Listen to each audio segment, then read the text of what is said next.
महान जननायक और विशिष्ट राजनैतिज्ञ उत्कल केशरी डॉक्टर हरेकृष्ण महताबकर 125तम जन्म जयंती पालन वर्ष ए वर्ष राज्य सरकार निष्पत्ति नहीं वर्ष तमाम डॉक्टर महताबकर कीर्ति और कृति को मने पकई उत्तर पीढ़ी को केउ भाव में ताहा वितरित हेब सेथिपाई योजना मान प्रस्तुत करा जायछि।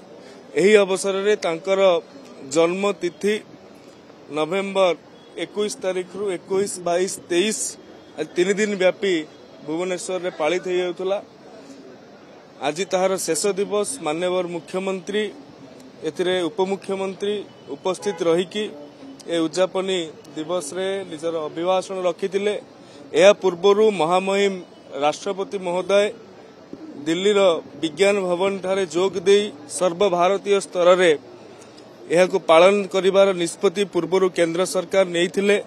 से परिप्रेक्षी रे माननीय महामहिम राष्ट्रपति महोदय जोग देइथिले।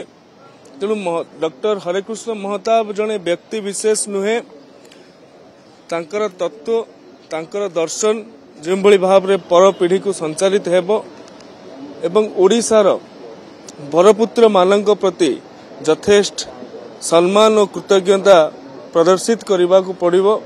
ए क्षेत्र में राज्य सरकार संपूर्ण प्रयास करुछथि। भद्रक जिल्लार आगरपड़ा रे स्मृति संग्रहालय जोठी पूर्वरु अंचलवासी आवेग रही जे 4 फुट जगह दि जाई नथिला महताबकर प्रतिमूर्ति करबा पई। सेठी विभाग तरफ प्रस्ताव रही माननीय मुख्यमंत्री अनुमोदन करिसेंती।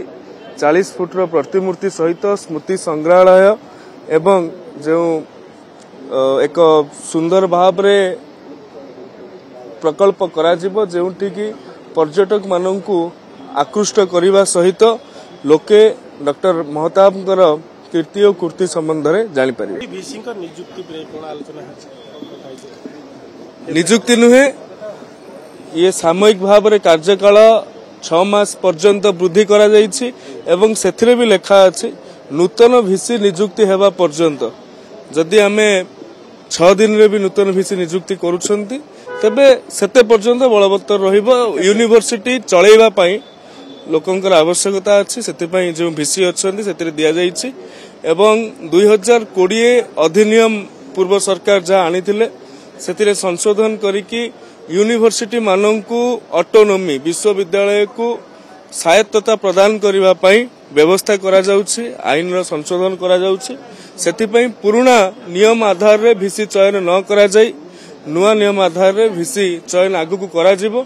सेतिकी पर्यंत जो भिसी अछन ता काम चला भाबे दायित्व दे।